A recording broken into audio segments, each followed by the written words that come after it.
आपणा सर्वांना नमस्कार. मी रुद्रशेखर जोशी केसरीनंदन आध्यात्मिक यूट्यूब चॅनलमध्ये आपल्या सर्वांचे स्वागत आहे. आज आपण ह्या व्हिडिओ जाणून घेऊया श्री दत्तबावन्नीचा दोहा 21 ते 25 पर्यंतचा अर्थ. दोहा 21 ते 25.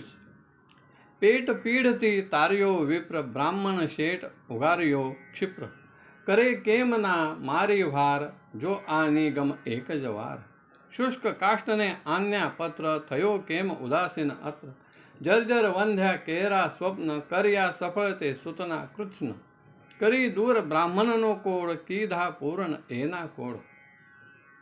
पीडती म्हणजे पिडलेला त्रासलेला, शुष्क काष्ट म्हणजे वाळलेले लाकूड. या दोहांमध्ये श्री गुरुदत्तांच्या लीला कार्यांचे वर्णन आहे. पोटशिवाने एक ब्राह्मण अगदी जेवणाला कंटाळलेला होता. काय करावे त्यास काही सुचत नव्हते. त्याची पोटशिवची व्याधी बरी केली. ब्राह्मण व व्यापारी यांचे प्राण देखील वाचवलेस.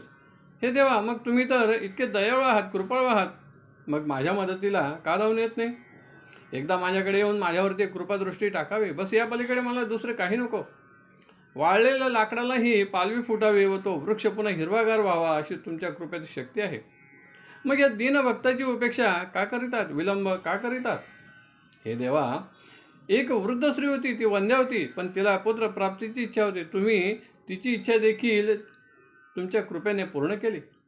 तिची ती एकमेव मनोकामना होती, ती पूर्ण केली. हे भगवंता दत्तात्रया, तुम्ही तर एका ब्राह्मणास कोड होते, ते देखील तुम्ही दूर केले, किंवा त्याचा देह पूर्ववत सुंदर करून त्याची इच्छा पूर्ण केली. दोहा 26 ते 30.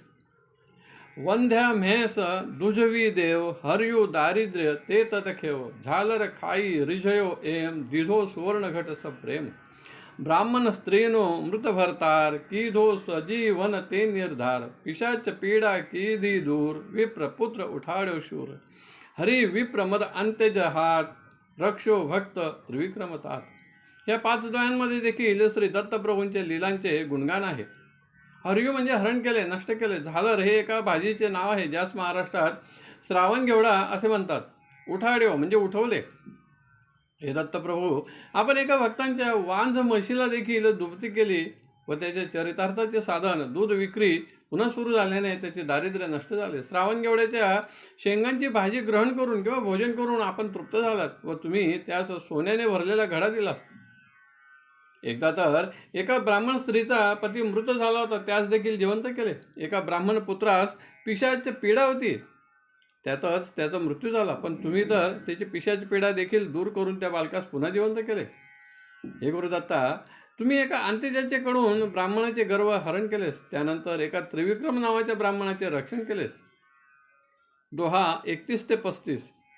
निमेष मात्रे तंतुक एक पहुचाड्यो श्री शैल देख एकी साथे 8 स्वरूप धरी देव बहुरूप अरूप संतोषा निज भक्त सुजात आपी परचा हो साक्षात यवन राजनी टाळी पीड जात पातनी तनेन चीड रामकृष्ण रूप ते एम किधी लिलाव कै तेम.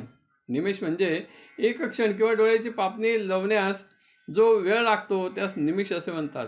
एकी साथे एकाच वेळी. बहुरूप म्हणजे सगुण साकार रूप. अरूप म्हणजे निर्गुण निराकार.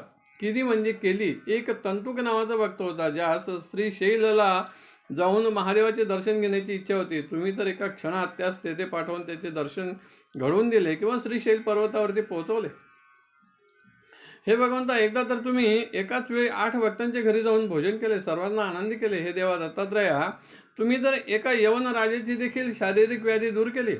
या कार्यातून जातीभेद, वर्णभेद, राव रंक, ज्येष्ठ कनिष्ठ असा भेद आमच्याजवळ नसतो असे दाखवून दिले. हे भगवंता दत्तात्रया दिगंबरा, तुम्हीच श्रीराम प्रभू आहात, तुम्हीच श्रीकृष्ण आहात. हे दोन्ही अवतार धारण करून तुम्ही अनेक लीला कार्ये केली आहेत. राक्षसांचा नाश केला व भक्तांचा, सज्जनांचा उद्धार केला. दोहा 36 ते 40. तार्या पत्थर गणिका व्याध पशु पंखी पण तुझने साध अधम उदाहरण तारे नाम गात सरेना शाशा काम आधी व्याधी उपाधी सर्व टळे स्मरण मात्रती शर्व मूठ चोटना लागे जान पामे नर स्मरणे निर्वाण डाकन शाकन म्हैसासूर भूत पिशाचो मंद असुर. तार्या म्हणजे तारले आहेस, साध म्हणजे साधले आहेस, जाणले आहेस. अधम म्हणजे पापी. शांशा म्हणजे सर्व प्रकारचे. स्मरण मात्रती म्हणजे केवळ नामस्मरण केल्याने. निर्वाण म्हणजे मोक्ष मुक्ती. हे प्रभू दत्तात्रया, तुम्ही तर पाषाणाचाही उद्धार केलास, शिकारीचा उद्धार केलास. इतकेच काय, पशु पक्षी देखील तुमच्यातील श्रेष्ठता जाणतात किंवा त्यांना माहीत आहे. हे भगवंता, तुमचे नाम तर पतितांनाही पावन करणारे आहेत, म्हणून तुमचे एक नाव पतित पावन असे देखील आहे.